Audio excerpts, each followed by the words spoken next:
Hi there, this is Dr. Lawrence here at the Deering Clinic with you for the third progression of the core exercises. With me today is Julia, our new case manager.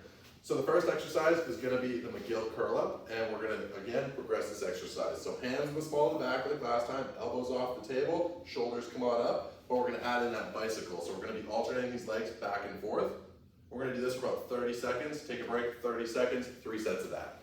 The next exercise is going to be the unilateral glute bridge. In order to do this, you're going to get into this double hook line position. One leg comes out straight, and then we're going to go up into that glute bridge. We're going to do that 15 times per side.